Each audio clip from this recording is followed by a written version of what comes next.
Hola, hola, ¿qué tal? ¿Qué dicen? Bienvenidas, bienvenidos a Desiguales. Aquí estamos en vivo por la televisión pública. Hacía bastante que lo arrancamos acá atrás, Lucila Trujillo. ¿Cómo te va? Bien, es que ¿sabes qué pasa? Estamos tapados por la basura, ¿no nos ves? Y ahí por el mundo, acá estoy. Qué despelote armamos, ¿no? Seres humanos, qué despelote hemos armado. Miren qué gráfico que se vuelve todo cuando se plantea de esta manera y con la tecnología. Bueno, hoy vamos a charlar sobre algo que la pandemia de alguna manera nos puso cara a cara. En general, el impacto de la relación entre seres humanos y medio ambiente nos solía quedar muy lejos. Tema de especialistas. Pero la sensación es que la pandemia, sea razón directa o indirecta de esa relación tóxica, si me permitís el juego de palabras, bueno, nos hizo dar cuenta que efectivamente las consecuencias están aquí y a la vuelta. Y después que eso tiene también una cara muy concreta en nuestro país. Los incendios en Córdoba, estoy tratando de repasar en el último tiempo, cosas que por supuesto están atribuidas al impacto medioambiental de nuestras actividades productivas. Las inundaciones en el litoral, la contaminación por minería, sea en el Cuyo o sea en la Patagonia, y las rebeliones de los pueblos y las comunidades en función de eso. Bueno, enorme cantidad de situaciones que, insisto, a lo que en algún momento charlamos como un futuro, o cuando lo distópico era futuro, hoy vivimos en un presente distópico y de alguna manera creo que es una buena posibilidad de charlar sobre lo contaminado que está el mundo por nuestra propia acción.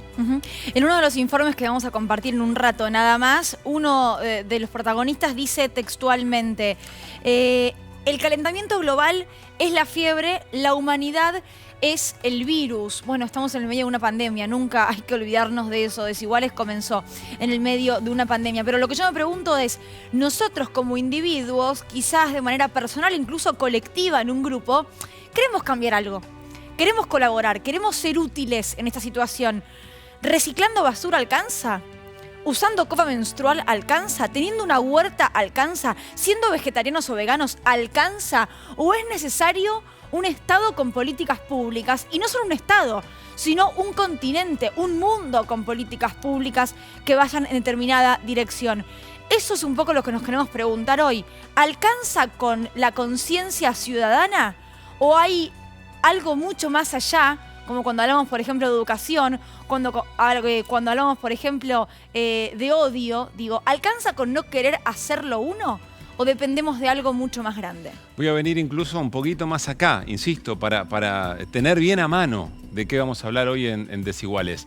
42% de pobreza. Argentina, como muchos países de nuestra región, es un país que necesita un desarrollo productivo inclusivo y, por supuesto, que distribuya mejor sus riquezas. Ahora, ¿es de alguna manera escindible esto del cuidado ambiental? Yo tengo la sensación, Lucila, audiencia, que no hay una instancia formal, institucional, para debatir hasta dónde el desarrollo productivo con cierto impacto del medio ambiente a un país como el nuestro le calza justo. Y me parece que también allí hay una cuestión para debatir, además de otras cuestiones que van a ir apareciendo, como por ejemplo el dominio de los recursos naturales de las provincias a partir de una modificación de la reforma de la Constitución de 1994. En un país federal son las provincias las que deciden y administran los recursos naturales. Me gustaría responderte, me animo, ¿no?, a ir esbozando algo.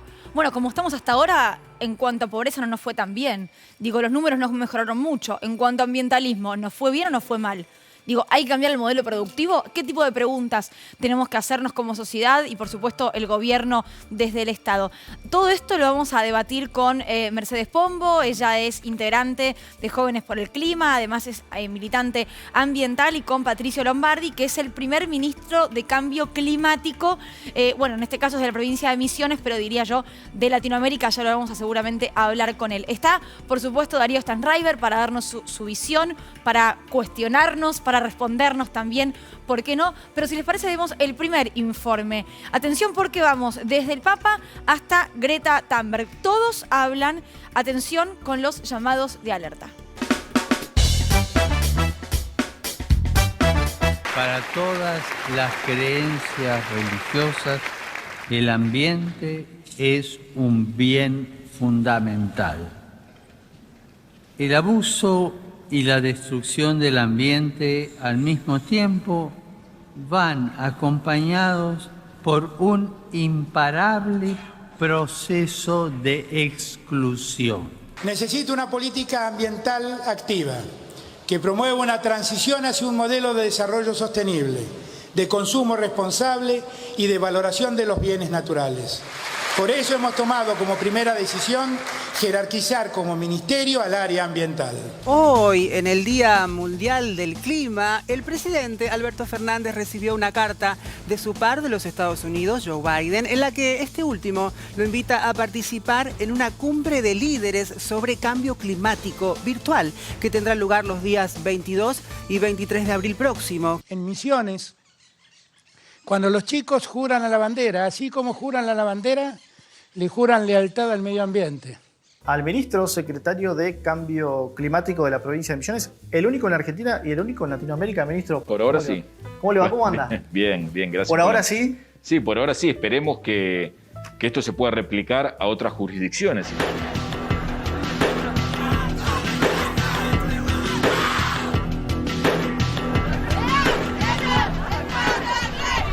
En diferentes países del mundo se realizaron protestas contra el cambio climático convocadas por jóvenes y estudiantes preocupados por los efectos del calentamiento global. We are in the beginning of a mass extinction, and all you can talk about is money and fairy tales of eternal economic growth. How dare you?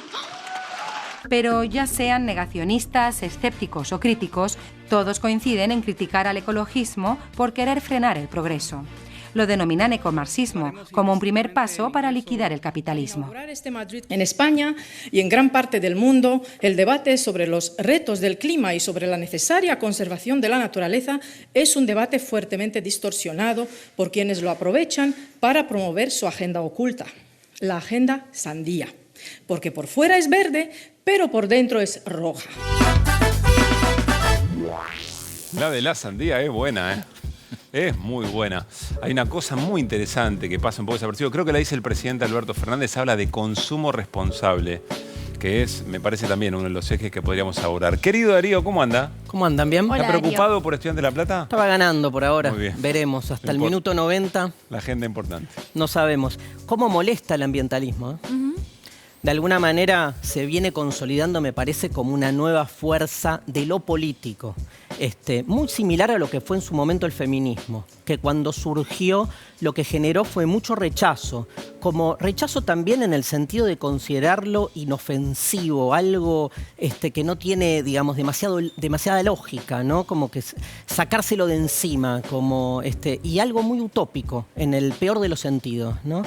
Me parece que es fundamental entender que la transformación que plantea el ambientalismo tiene que ver con la transformación más propia de nuestra existencia cotidiana.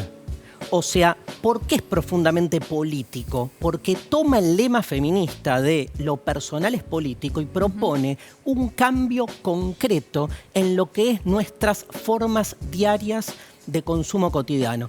La comida, lo que respiramos, la forma en que vivimos. A veces se nos va tanto en pensar la gran política, la política tradicional, tan escindida de las necesidades cotidianas de las personas, ¿no? Y de repente movimientos como el feminismo y en este caso como el ambientalismo vienen con una forma de lo político bien concreta a mostrar que es posible una transformación real de nuestros cuerpos, porque la cuestión ambiental afecta directamente a nuestros cuerpos y en la biopolítica contemporánea el disciplinamiento se da por sobre todas las cosas en la intervención en nuestros cuerpos.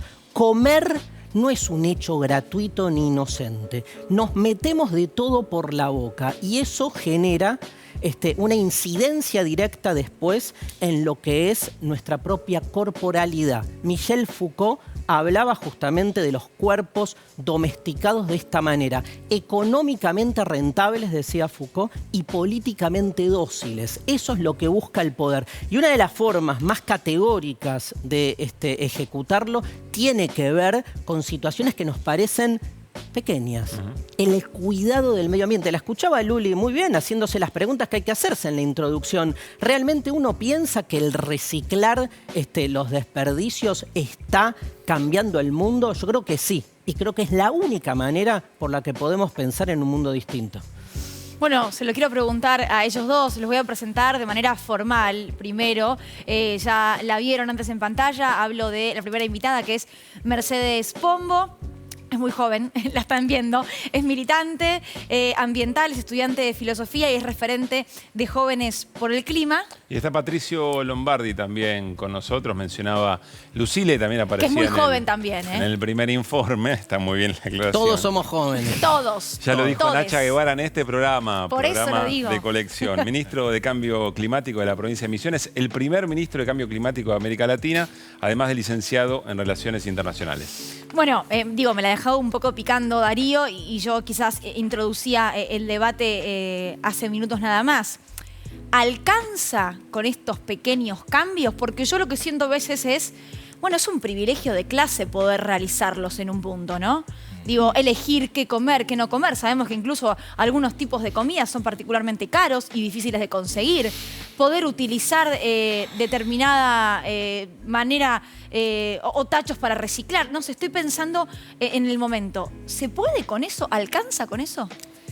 Yo creo que es una condición necesaria pero no suficiente. Me parece que también es una realidad que el 70% de los gases de efecto invernadero son emitidos por 100 empresas y a mí me parece que lo individual es importante porque además, como decía Darío, no tiene que ver nada más con el aporte que uno hace en términos individuales, sino que también tiene que ver con una toma de conciencia y con replantearse unas dinámicas del modelo productivo, por ejemplo, en lo que respecta a los bolsones agroecológicos. Uno o una no está solamente comprando un producto, sino que también está debatiendo un montón de cosas que tienen que ver con nuestro modelo productivo, con los precios justos, con las condiciones de quienes trabajan. Y en ese sentido me parece que lo individual es importante, pero no me parece que sea suficiente, también teniendo en cuenta que el problema ambiental no tiene que ver solamente con la suma de las voluntades individuales, sino que también tiene que ver con poderes económicos concentrados que a veces parecen algo demasiado abarcativo como para poder ocuparse, pero es importante señalarlo y debatirlo. Porque es como quitarle peso, ¿no, Mercedes? Al decir que es un problema individual y de la acción y la práctica de cada uno en su casa, es como que se lo despolitiza al problema. Absolutamente, y bueno, de hecho que eso estaba en el informe, no me parece casual que sea una cuestión banalizada. Me parece que una cuestión tan profunda como es la problemática ambiental y que nos atraviesa, bueno, como decían también al principio, de maneras muy materiales, como por ejemplo con lo que pasó con los incendios recientemente, y bueno, ni hablar a escala global con lo que pasa con el cambio climático, el hecho de que parezca algo superficial y medio, bueno, que incluso se lo denominó ambientalismo bobo, creo que no es casual y que tiene también que ver con un discurso político y con una defensa de esos intereses concentrados. Patricio, desde la función, digamos, ¿cómo hablas esta cuestión de lo individual y en algún punto las políticas necesarias de transformación más profunda? Está buena la charla porque resume un poco cómo hay que enfocar el asunto del cambio climático y la problemática ambiental, que es de una forma profundamente transversal. Hablábamos de la alimentación, hablábamos de la política, hablábamos de cómo hacer las cosas desde el Estado, y creo que sí, somos los responsables de lo que está pasando. O sea, hay mucho de poder solucionarlo eso desde uno, pero sin lugar a duda arriba se viene un cambio muy fuerte, un cambio de paradigma, es un cambio de matriz que nos abarca y nos va a tocar a todos. Entonces hay que ver esta problemática como eso, ¿no? Como nos gusta decir en Misiones, con un enfoque mucho más holístico del cambio climático, mucho más integral, ¿no? Ahora, si las pautas individuales de consumo en general, ¿no? Alimentación en particular, si ustedes quieren, queda reservado, como decía Lucila, para aquellos sectores que efectivamente pueden acceder a ello. Un bolsón de comida orgánica no es algo que en los barrios populares sea muy accesible, digamos, ¿no? ¿Cómo se conjuga eso? Porque si no parece efectivamente una suerte de dieta progresista o de conjunto de acciones progresistas que no terminan de hacer la diferencia, pero dejan tranquila la conciencia de algunos sectores, ¿no? Bueno, a nosotros nos pasa un poco, en Misiones, un poco al revés. La vez pasada, el año pasado, la Unión Europea sacaba su plan verde, y entre su plan verde estaba esa nueva idea de la granja a la mesa. O sea, de comprar el comercio de cercanía. Hace 6 años, Misiones lanzó un Ministerio de Agricultura Familiar, que esto es muy importante agricultura familiar, porque habla de todo esto que estamos hablando ahora y del poder ir a las ferias francas de cercanía a comprar. Entonces, el tener esto como una política de Estado, para mí, yo tengo una colega que es ministra de Agricultura Familiar hace 6 años y hace un enorme trabajo. Y realmente, en mi caso particular, me nutro de las ferias francas, que hay una política provincial en donde sabemos, en cada municipio hay una feria franca donde se puede ir. Yo creo que eso es un buen ejemplo. Y lo digo tal vez con esta visión más holística, ¿no? Lo que está pasando a nivel ambiental, y lo venimos diciendo hace más de una década. Yo soy ministro hace poco, hace 6 meses, pero vengo conjuntamente como Mercedes con una militancia ambiental importante.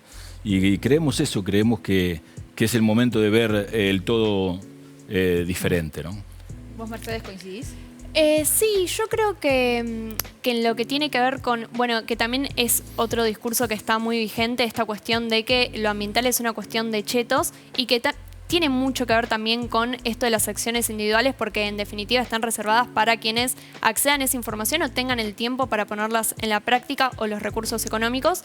Pero ahí me parece que hay, por un lado, una cuestión de invisibilización a los sectores que hacen un aporte en términos ambientales desde lo individual, también como cartoneros y cartoneras, y que muchas veces parece que es la persona que se compra un cepillo de bambú la que está haciendo un aporte ambiental, que no lo estoy menospreciando, pero hay sectores populares que hacen un aporte significativo y que no se los reconoce. Y también desde las causas del cambio climático hay una desigualdad muy importante. Por ejemplo, según la Oxfam, el 1% más rico de la población emite más gases de efecto invernadero que la mitad más pobre. Entonces, eso es completamente falaz. Ahora vamos a ver eso. Sí. Me quiero quedar en una cosita, sí, Pablo, que me parece sí, que... dale. me parece que tu pregunta está buena porque despeja también una problemática, que es pensar esto de manera despolitizada. Digo, cuando pensamos que el ambientalismo es una práctica individual, le estamos quitando la condición estructural que tiene. Pero Dalío, yo lo pienso en términos políticos y los pequeños productores están pidiendo a Verdurazo Limpio en Plaza de Mayo que les paguen un precio razonable. Total, no son parte de las políticas generales. No, pero hay una estructura general que hace, ¿no?, del ambientalismo un problema, digamos, para todos. Digo, está haciendo la comparación con el feminismo. En las casas, las mujeres y las familias obviamente pueden generar una transformación en la existencia, pero si no hay un cambio estructural en las condiciones sociales y reales del patriarcado, no va a cambiar nunca. Ahora, entonces, acá pasa un poco lo mismo. Me parece que exigir que el problema del ambientalismo lo resuelva solamente el consumidor de manera individual en su casa es, por lo menos, no visualizar la cuestión estructural, que no depende de cada uno, depende de políticas de Estado y, como decía Mercedes, de las formas de distribución del poder. Ahora, lo que se me viene a la cabeza con eso es, en el feminismo se habla mucho de el Estado es responsable, ¿no? Digo, y creo que es algo que comprendimos, un concepto que comprendimos y que aprendimos, o al menos hablo por mí, en este proceso de construcción y construcción constante en el corto plazo. Sobre el ambientalismo todavía no está ese concepto instalado de el Estado es responsable. Lo que yo me pregunto es ¿por qué? Y pienso en la Ley de Educación Ambiental, que ahora tiene media sanción en el Congreso de la Nación. Digo, ¿por qué? Y esbozo respuestas, ustedes me corregirán. Porque falta educación desde la escuela, porque, como dice Mercedes, se tilda que es un problema de chetos, o porque por ahí es tan intangible en un punto que tuvo que venir una pandemia para que dejemos de hablar de la fiebre amarilla, para que dejemos de hablar de otras olas que han arrasado a la humanidad. ¿Ustedes por qué entienden que no se comprende que el Estado es responsable? Bueno, yo creo que tiene que ver, por un lado, con cómo se comunica. También porque por mucho tiempo se comunicó como algo muy lejano y que no nos iba a tocar. También porque es muy difícil ver materializadas las consecuencias, por lo menos cuando se habla desde lo preventivo, como bueno en los informes internacionales que advierten sobre el cambio climático y las terribles consecuencias, y recién se empieza a hablar del tema cuando hay una catástrofe, como pasó con los incendios. pero en esos casos tampoco se lo vincula a un problema estructural. Lo mismo pasó con la pandemia. La pandemia tiene mucho que ver con el avance sobre la biodiversidad y, sin embargo, se habló muy poco o no lo suficiente de cambio climático y las problemáticas ambientales en relación a la pandemia. Eso me parece que es un problema. Y después también está, que por eso me parece importante cómo se comunica, el tema de la negación y de la dificultad de visualizar que estamos ante un problema tan estructural y tan terrible como que nuestro planeta tiene límites geofísicos y hay que replantearse el modelo productivo, las actividades cotidianas, una serie de cosas que son muy incómodas para replantearse, y bueno, y también las dicotomías en las que siempre caemos, ¿no? Que tiene que ver con esto de poner la economía al ambiente. Sí, Patricio. Ver o no ver, decía el Papa Francisco la semana pasada sobre este tema. Decía que había que volver a esa pregunta, y decía ver o no ver. No se puede, como decía ella, seguir ciegos a esto, ¿no? Hay mucha gente que está ciega con los ojos abiertos, porque esto es una realidad que todos la vemos. Y vuelvo a la palabra transversal y holística, que me la van a escuchar muchas veces esta noche, pero tiene mucho que ver con lo que decía recién Mercedes. No se hablaba del tema de la biodiversidad. O sea, se hablaba del tema de la pandemia y no se relacionaba eso con la pérdida de biodiversidad. No se relaciona el cambio climático. ¿Cómo está vinculada la pandemia con esto? De política de Estado, sí, pero de alto Estado. Naciones Unidas. Viene ahora la cumbre de cambio climático. Buenísimo, están todos con la cumbre de cambio climático Glasgow, noviembre. Fundamental. Pero también está la cumbre de biodiversidad, que también las Naciones Unidas son compartimientos estancos. Hacen primero la cumbre de biodiversidad, nada tiene que ver la cumbre de biodiversidad con la de cambio climático. El otro día decían, muchachos, hagan la cumbre juntos. Y estos son, tenemos una triple crisis ambiental. Cambio climático, biodiversidad y contaminación del aire. Ese es el punto. Ahora, la viveza de muchos vivos es tratar este tema por compartimientos estancos y no ver la integralidad del asunto. Ganando, digamos. Exactamente. Mencionaba en la confusión Mercedes, y en la separación. El desarrollo productivo. A mí me interesa mucho este tema. No sé si voy a ser el incómodo de la noche, pero estamos en un país que necesita crecimiento económico, que necesita generar empleo, que necesita inclusión. No me imagino de qué manera se puede hacer esto sin algún tipo de explotación de los recursos naturales que nuestra región y nuestro país tienen. Vamos al segundo informe que tiene que ver efectivamente con esto y lo debatimos aquí con Mercedes y con Patricio. Ok, ¿puedes parar de respirar? No, porque me muero. Lo estás haciendo a propósito. Sí, es una función biológica vital. Cuando te conocí no respirabas. Eso es, digamos, lo que más preocupa, porque la humanidad se desarrolló de la manera que se desarrolló porque tuvimos 5.000 años de estabilidad climática. Argentina es uno de los países que tiene tasas de deforestación más altas del mundo, aún hoy. Y también tenemos tasas de pérdida de pastizales, que también son muy importantes en el balance de carbono. Estamos viendo situaciones, sobre todo con las nieves que ya no son tan permanentes en las altas cumbres de la cordillera y con la pérdida de glaciares, un futuro déficit de agua en los ríos. When you get a virus, you get a fever. That's the human body raising its core temperature to kill the virus. Planet Earth works the same way. Global warming is the fever. Mankind is the virus. We're making our planet sick. Fires, floods, droughts, and superstorms are more frequent and damaging. Oceans are eating and acidifying, destroying coral ecosystems. And now a new coronavirus is raging, undermining health and livelihoods. La actividad megaminera utiliza grandes extensiones de territorio, toneladas de explosivos, sustancias tóxicas y peligrosas como el cianuro. Además, consume millones de litros de agua, dejándola con una alta contaminación que luego va a parar a los ríos y arroyos. Nosotros tenemos 5.000 basurales abiertos en todo el país, es una cifra escandalosa. Se generan 17 millones de toneladas de residuos peligrosos anuales. Y el dato, digamos, es que solamente estamos tratando 3.700.000. Las consecuencias son esas, impactan en la calidad de vida de todos nosotros, en tener que padecer olores, en tener que padecer incendios muchas veces intencionales para eliminar residuos. Ustedes saben que hay distintas formas de arrasar con los bosques nativos, ¿eh? Una es con quemas y otra es deforestando con maquinaria. Haya solo una muestra del horror que desde hace varios días se ha vivido en el sur de Argentina. ¡Ah, qué calor!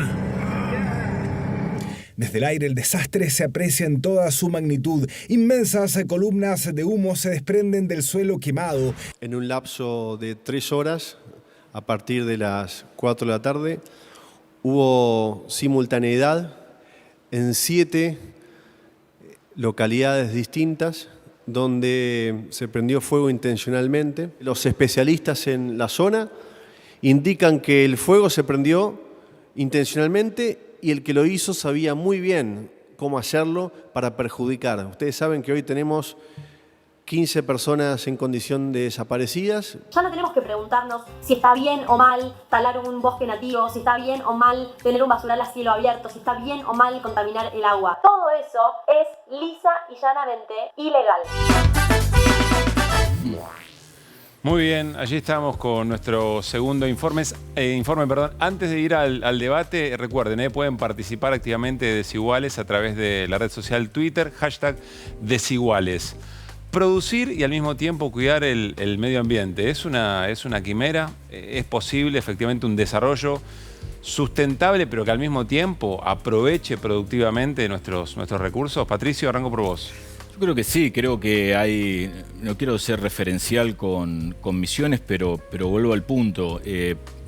Tiene números que indican su liderazgo en materia ambiental y esto que decía del enfoque de la agricultura familiar es una respuesta. Es una respuesta a eso, es una respuesta del Estado. Entonces creo que sí, que es posible tener una agricultura con rotación de cultivos en donde no dañamos el suelo. Creo que se puede producir. Hay ejemplos en la provincia muy claros. Hay que discutir la propiedad de la tierra también, ¿no?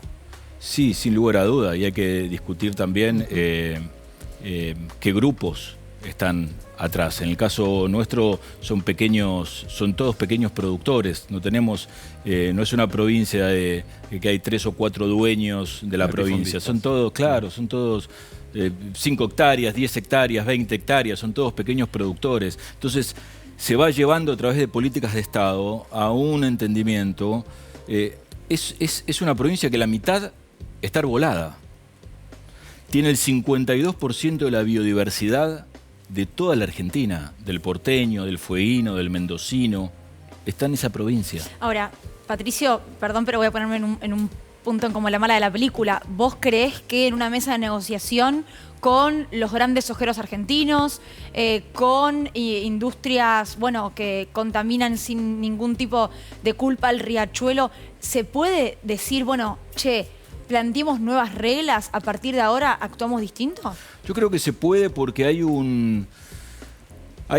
algunos ejemplos. Recién veía el informe, muy bueno. Además, felicito a la producción porque ahí estaba Pablo Canciani, hijo del gran Osvaldo Canciani, que fue premio Nobel por este asunto de cambio climático junto a Al Gore.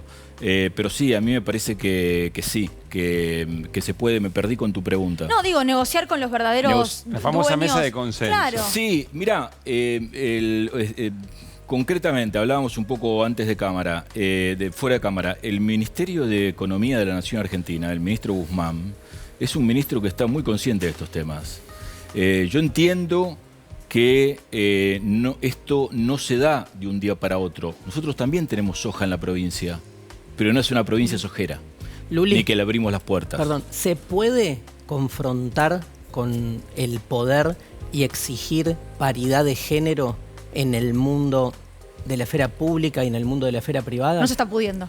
Pero no lo ves como una utopía. Claro. Digo, No. ¿por qué vemos el avance feminista como una política concreta y al ambientalismo todavía lo consideramos como una utopía ingenua? Me parece que no estamos viendo lo que se viene, que el ambientalismo está de algún modo denunciando y alertando, y por algo también se lo coloca en ese lugar como si fuese más bien, digamos, inofensivo, Claro, ¿no? o utópico. O utópico. ¿Vos, Mercedes? Sí, bueno, primero una cosita del informe que es también un discurso que está bastante instalado, pero que me parece que también es importante desandar, que es esta cuestión de que el ser humano es un virus.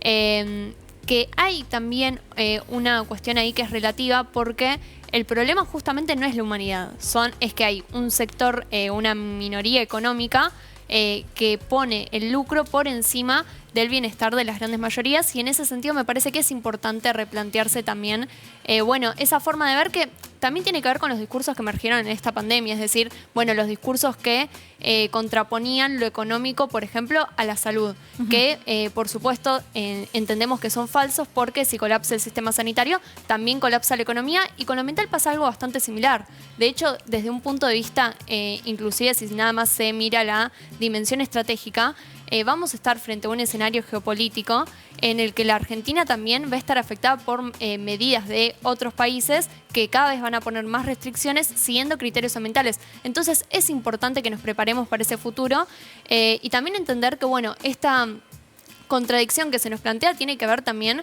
con algo que está en el germen de nuestra historia, que es, ¿por qué estamos en una deuda económica profunda que nos exige divisas y profundizar nuestra matriz extractivista, mientras también se nos exige a nivel internacional que cumplamos con ciertos criterios ambientales? Tiene que ver con un proyecto de miseria planificada para América Latina, y que además muchas veces, y con esto cierro, con la cuestión de minería, por ejemplo, que está también bastante en el centro de esta cuestión de ambiente versus desarrollo o economía, nada más podemos cobrar el 3% de regalías por ley, por la ley de inversión minera aprobada durante el menemismo.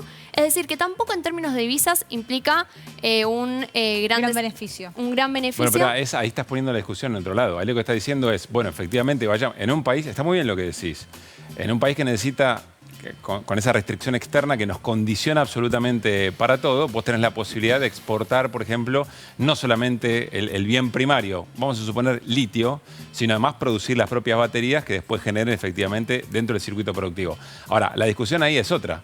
La discusión es hasta dónde estamos dispuestos a trabajar nuestros recursos naturales, con qué cuidado, y si el Estado está en condiciones de cuidar efectivamente ese proceso, y hasta qué punto vamos a darle la espalda en el nombre del cuidado medioambiental, pero todos pobres en la Argentina. Bueno, esa es la discusión que se pretende que se está dando hoy en día, porque definitivamente tenemos que entender que, el agua es un recurso estratégico y además es un bien necesario para la vida, para toda actividad productiva y para básicamente sostener nuestra existencia, y tiene que ver con nuestros derechos humanos más fundamentales. Y en ese sentido también tiene sentido plantearnos si tiene sentido explotar un recurso que trae aparejado la contaminación del agua. Pero esa ni siquiera es la discusión que se está dando hoy en día, porque ni siquiera hay un beneficio económico de esa explotación, o no hay un beneficio económico en la escala que se le está planteando. Claro, una cosa es negar la actividad, otra cosa es discutir si las reglas de juego favorecen al desarrollo soberano. El tema es que la discusión que se pretende dar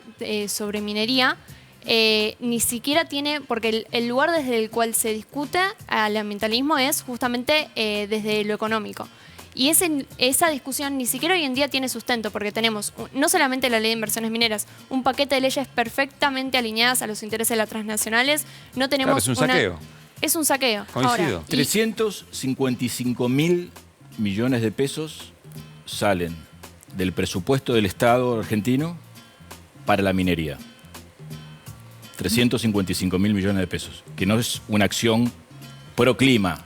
Ahora, ¿qué se le pide a esa minera o esas mineras para hacer algo por el clima a cambio de eso? Nada.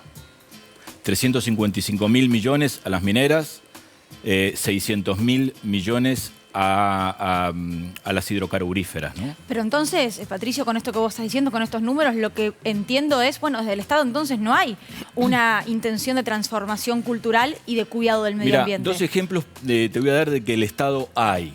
El primero es, apenas cambió el gobierno ahora, fuimos a ver qué pasaba con el informe que ustedes dieron, basurales a cielo abierto.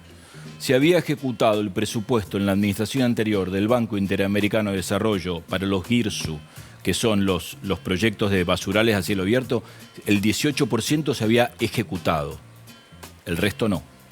Nadie sabe dónde está la otra. El resto no se había ejecutado. Se estaba perdiendo, el BID ya lo daba por perdido. Ese es un ejemplo. Y el otro es el que acabo de dar. Estoy en condiciones de decir, y tengo pruebas para esto, que sé que el gabinete del ministro Guzmán está pensando, y por eso subrayo lo que dice Darío, ¿no? Este es el gran debate del siglo XXI. Los temas de género y los temas ambientales. Y se está empezando a pensar en un presupuesto con perspectiva de cambio climático profundamente transversal. Yo entiendo. Ahora, me da la sensación, y te dejo Mercedes, me da la sensación que, primero, que mezclamos muy fácilmente discusiones y que no hay un ámbito institucional formal donde se esté discutiendo algo tan importante como, por ejemplo, podría empezar a resolver el tema de restricciones externas, el tema del ingreso de dólares de divisas, a ver si efectivamente es posible un desarrollo productivo con un grado de explotación de recursos naturales y al mismo tiempo preservar el medio ambiente. No está institucionalizada esta discusión. La estamos discutiendo nosotros en televisión y con serias dificultades. No, y además hay algo importante a destacar. Hay un Gabinete Nacional de Cambio Climático, que eso yo no lo había visto nunca. Nosotros acabamos Yo no estoy diciendo que no haya preocupación, lo dijo el presidente. Lo que digo es, por ejemplo, no estamos discutiendo una YPF del litio. Supongamos, tenemos una reserva que creo que es de las más importantes del mundo, de litio, nosotros, Chile y Bolivia. Entiendo que hace poco hubo una información, BMW viene a instalarse en la Argentina, creo que la provincia de Catamarca, a explotar el litio, a hacer su propio... ¿Argentina no puede tener un YPF del litio? Ser cuidadosa con el medio ambiente, generar efectivamente recursos necesarios para un proyecto de país que genere empleo y al mismo tiempo, insisto, tener un marco institucional para discutir esto, no está en agenda. Bueno, es que ahí está el corazón de la discusión sobre el ambiente. Que, bueno, por ejemplo, Bolivia trató de hacer algo similar en relación al litio y al poco tiempo tuvo un golpe de Estado. Entonces, tiene mucho que ver con el proyecto de miseria planificada para América Latina y por supuesto que... Es una discusión de poder. El ambientalismo es una discusión sobre todo de poder y de cuáles son los sectores de poder que operan detrás de las leyes, detrás de cada problemática socioambiental que parece una catástrofe, pero tiene responsables que justamente también en relación a lo que preguntaba Luli antes de por qué se habla tan poco de este tema, por qué es tan difícil que preocupa a la gente, tiene que ver con esto de que las responsabilidades se disuelven o parecen muy indirectas y es difícil rastrearlas. Y también, bueno, volviendo al tema de la minería, que me parece muy importante remarcarlo, evidentemente la discusión central tiene que ver con la protección de los derechos de esas poblaciones que viven en esa área, que también es importante pensar que por lo general esas discusiones se dan desde la urbanidad y desde la comodidad de, bueno, saber que tenemos garantizado que el día de mañana no nos va a faltar el agua en nuestras casas, que es algo que no tienen garantizado esas poblaciones y desde ahí se da la discusión y poniendo sobre la mesa también la licencia social. Pero hoy en día el contraargumento que se presenta, por eso también cuando se establecen esas dicotomías, de alguna manera yo creo que se pierde el debate, porque el contraargumento de lo económico ni siquiera existe. Es un argumento falaz que se construye justamente por esta cuestión de, bueno, pensar que lo ambiental se contrapone a lo económico. Y ahí yo creo que tiene que ver mucho también con lo que plantea el Papa Francisco, que estaba en el primer informe, que es esta cuestión de que tenemos que redefinir el desarrollo y pensar en un desarrollo humano integral, porque si pensamos únicamente en términos de ingresos económicos, estamos perdiendo una dimensión que también tiene que ver con nuestros derechos más fundamentales, como, por ejemplo, bueno, mencionábamos recién el acceso al agua o el acceso a la tierra. No se discute lo económico, se plantea la tensión entre economía y ambientalismo. Al ambientalismo se le exige que se repiense, pero la economía que damos por supuesta en esa tensión es la economía del capitalismo, de consumo de nuestros tiempos postindustriales.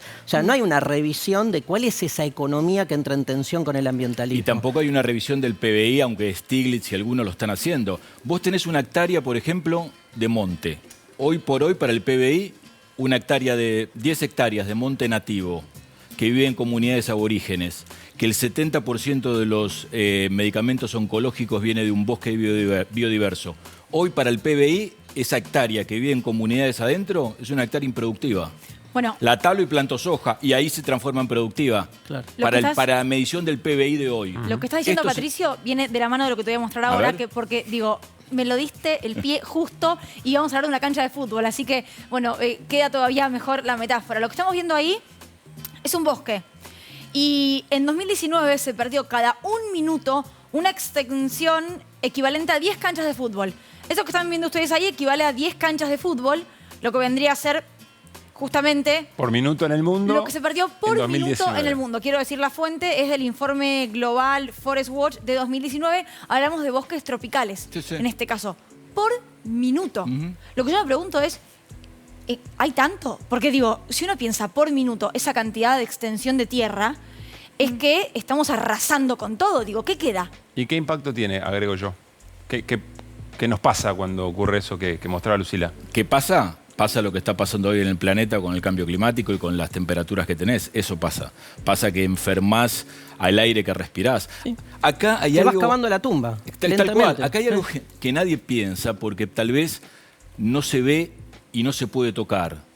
¿Cuánto vale el aire? ¿Cuánto vale el aire puro?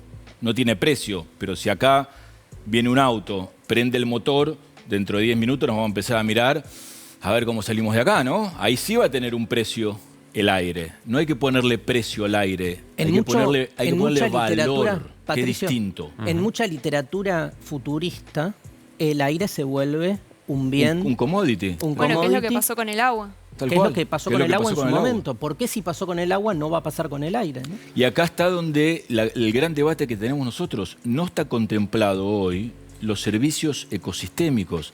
El servicio que te da un bosque biodiverso, de producir medicamento, de albergar comunidades, de regular el clima, de dar lluvias por la humedad, de ser hogar de yaguaretés. ¿Cuánto vale la vida de un yaguareté? ¿Cómo le ponemos valor? ¿En qué plataforma buscamos cuánto vale un yaguareté vivo?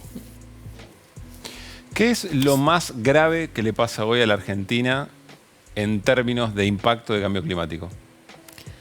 Bueno, yo creo que una de las cosas más recientes que podemos mencionar es la cuestión de los incendios, que no tiene que ver exclusivamente con el cambio climático, pero sí se ven potenciados por los efectos del cambio climático, por los frentes de vientos fríos, por las sequías, que son todas consecuencias del cambio climático, no son fenómenos fortuitos, pero que también tienen que ver, obviamente, con la intervención de ciertos sectores económicos. Y también la deforestación es un problema muy grave, como mencionaban recién, y que a su vez yo creo que lo importante es escalar cómo se traduce en problemas que ya estamos viendo, porque siempre está esta cuestión de cómo nos va a afectar a futuro, que bueno, en Argentina sobre todo el cambio climático va a implicar cambios en las precipitaciones, que bueno, se traducen en sequías, inundaciones, pero hoy en día nos está afectando no solamente en términos de los incendios, sino también a escala global.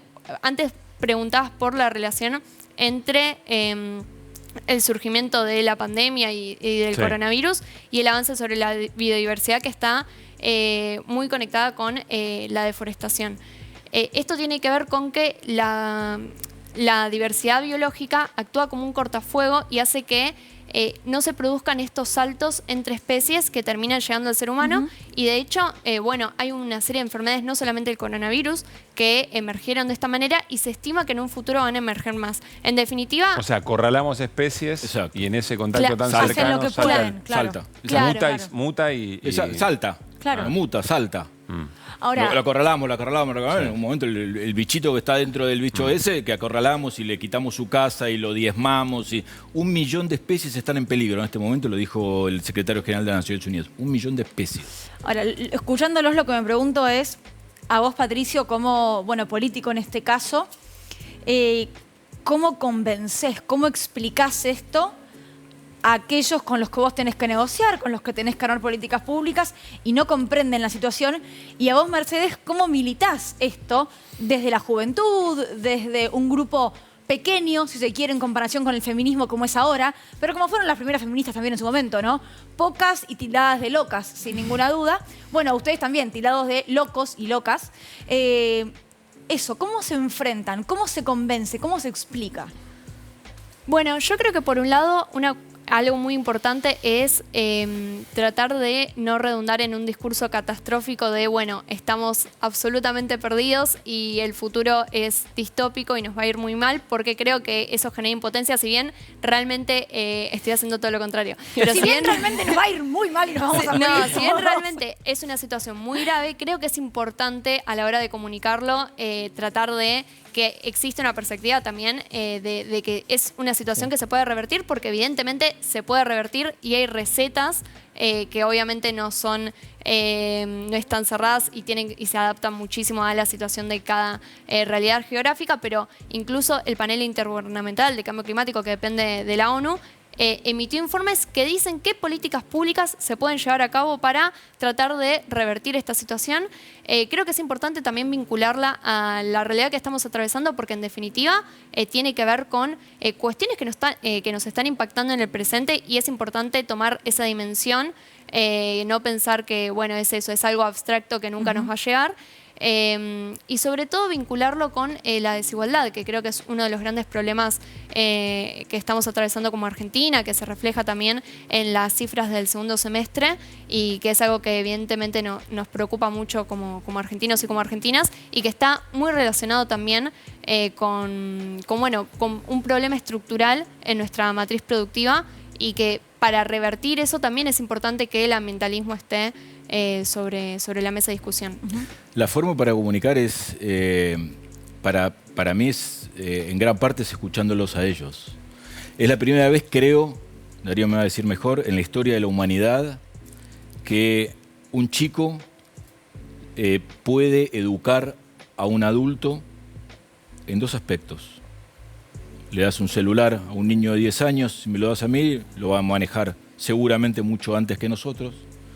Y este tema, el tema de la justicia climática, como decían ellos, la justicia ambiental, la tienen mucho mejor y más incorporada. Yo realmente, el sábado venía con el avión para acá y me quedé escuchando un programa de Bruno y Nicole, de dos colegas de Mercedes, que le hicieron un reportaje a Greta. Estaba escuchando, en Futurock, estaba escuchando a una chica de 18 años con dos de 20 que le estaban haciendo un reportaje y estaba así aprendiendo. Entonces, eso es importante, como político lo digo, ¿no? Es escucharlos. Nosotros escuchamos mucho a la sociedad civil. De hecho, yo contacté con ellos y fue un contacto previo, hace, no sé, un mes o 2 meses. Yo los busqué a ellos y tuvimos un Zoom y no publiqué nada, no hubo nada. Simplemente los escuché y les dije lo que queríamos comentarles desde Misiones. Habló Mercedes de desigualdad. Nos convoca, ¿no? Ya desde el nombre del programa, y andaba dando vuelta ahí la palabrita poder, que yo creo que no se puede sacar de ninguna de estas discusiones. Vieron que está la sensación como que las personas multimillonarias nos van a salvar, ¿no? Están como en una posición como we are the world, we are the children, y vamos a compartir un informe que efectivamente plantea el rol de los multimillonarios, que de repente se dan vuelta y parecen ser como nuestros tíos y tías salvadores que nos van a resolver los asuntos. Compartimos. Droughts are intensifying, our oceans are acidifying, with methane plumes rising up from the ocean floor. We are seeing extreme weather events and the West Antarctic and Greenland ice sheets melting at unprecedented rates, decades ahead of scientific projections. Un gran iceberg de unos 1.270 kilómetros cuadrados, aproximadamente el tamaño de la zona metropolitana de Londres, se está desprendiendo de la Antártida. We need to put a price tag on carbon emissions and eliminate government subsidies for oil, coal, and gas companies. We need to end the free ride that industrial polluters have been given in the name of a free market economy. El objetivo del Acuerdo de París de 2015 era limitar el aumento de la temperatura global por debajo de los 2 grados centígrados, comparada con la temperatura del mundo antes de la era industrial. Pero el informe muestra que incluso un crecimiento de 1,5 grados sería catastrófico. Small changes result in huge effects. So New York City under ice would be -5 degrees. New York City underwater would be +5 degrees. Most people live very close to the ocean. There are some countries, of course, that are very low lying and would be completely underwater in a climate crisis. If you were a doctor and we were the patient, what's your prognosis? 1,000 years, 2,000 years? A person has already been born who will die due to catastrophic failure of the planet. 2 things you should know. Half the world's population lives within 120 miles of an ocean. And the other? Humans can't breathe underwater. Como si se tratara de una película de ciencia ficción. Bill Gates, uno de los hombres más ricos del mundo, pretende tapar el sol. Las razones giran en torno al calentamiento global. El ambicioso proyecto se llama Experimento de Perturbación Controlada Estratosférica y de realizarse sería más pronto de lo que crees. Y esta parece ser la nueva moda, multimillonarios convertidos en activistas ambientales. Así lo están haciendo Elon Musk, el cofundador de Tesla, o el fundador de Amazon, Jeff Bezos, por ejemplo. Y es que el papel de estos multimillonarios no está exento de polémica, porque por muchos millones de dólares que inviertan en combatir los efectos del cambio climático, ellos son una parte fundamental del problema. Que la solución al cambio climático se base en el dinero que decidan o no invertir estos, nos pone en una situación de dependencia de sus preferencias y a merced de su influencia. Además, por cada multimillonario que sí invierte dinero en soluciones para combatir el cambio climático, existen otros tantos invirtiendo su fortuna en industrias nefastas para el medio ambiente, como lo son la de los combustibles fósiles o la de la minería, entre otras. Por otro lado, la inequidad económica se convierte en desigualdad climática. Cuanto más tienes, más consumes. De hecho, la huella de carbono por el consumo per cápita del 1% más rico es 100 veces mayor que la del total del 50% más pobre de la población mundial. Bueno, quizás un poco pesimista lo que voy a decir, pero a mí el multimillonario generoso que intenta generar conciencia a esta altura de su vida, ¿no? Cuando arranca con la empresa, es un poco como teoría del derrame, ¿no? Bueno, ¿sabes qué? Yo ya estoy hecho, ya tengo tanto que ahora, ojo con lo que hacemos a partir de ahora, pero yo ya hice de todo. ¿Soy muy mal pensada o realmente hay una intención de cambiar políticas llevadas por ellos mismos hasta ahora? No, evidentemente yo creo que la solución a problemas políticos no va a venir de una innovación tecnológica, porque la tecnología no es neutral, y también es importante la discusión de en función de qué se pone la tecnología, y si hasta ahora la tecnología se puso en función del lucro de unos pocos, ¿por qué eso va a cambiar? Me parece que es importante sobre todo tomar la dimensión ética de este debate.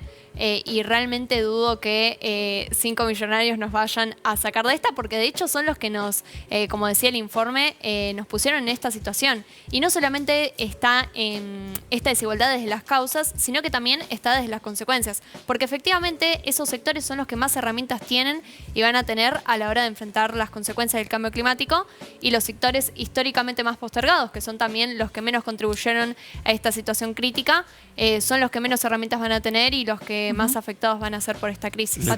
Y acá viene el debate, ¿no? Para me interesa saber si Patricio piensa lo mismo o no. Sí, Digo, y acá viene el debate. Volver a replantear deudor y acreedor. Me parece que nosotros somos acreedores en materia ambiental.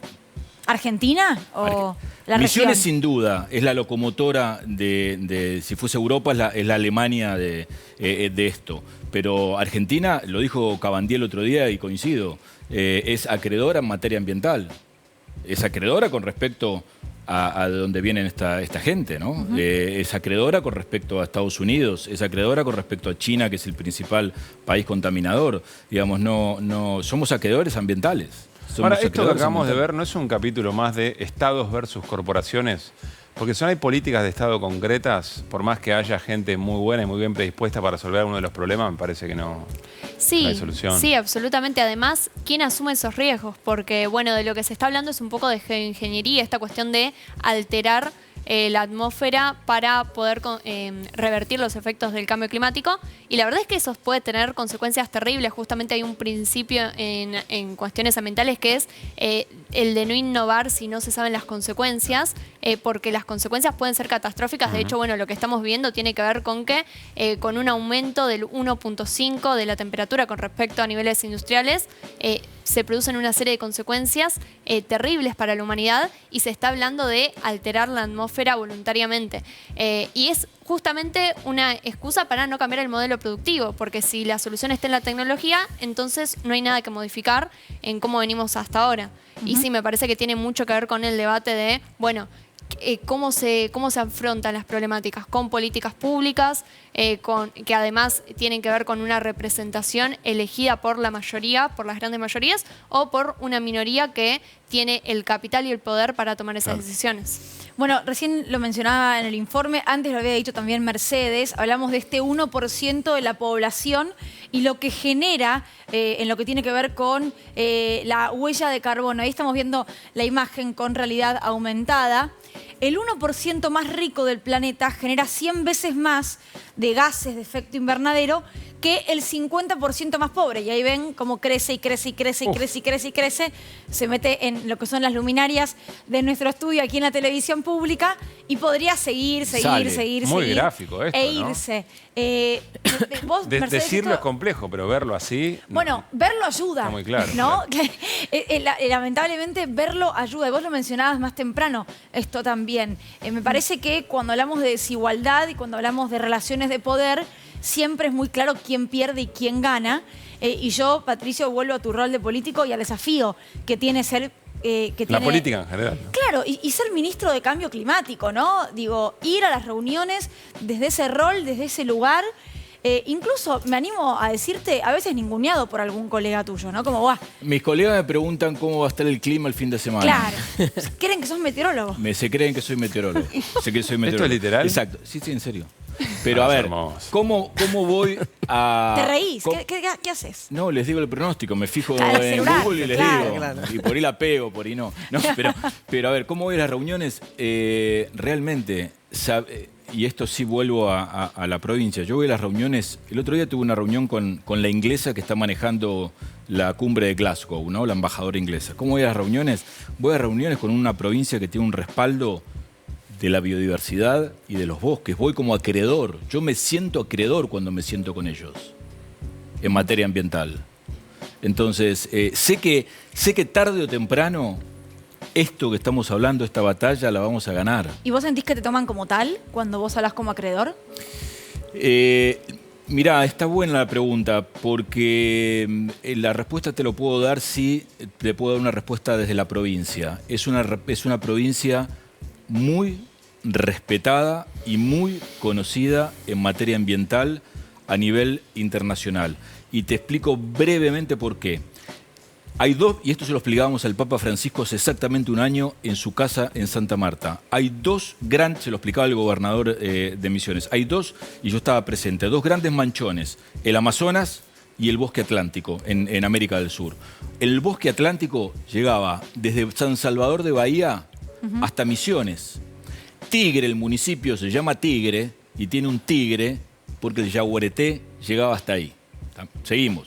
Bosque atlántico. San Salvador de Bahía, el Yaguareté llegaba hasta Tigre. 95% del bosque atlántico se taló. Lo pavimentaron. Queda el 5%. Ese 5% queda en la provincia de Misiones. Entonces, hoy por hoy, ese estado subnacional o provincia es un ejemplo a nivel internacional.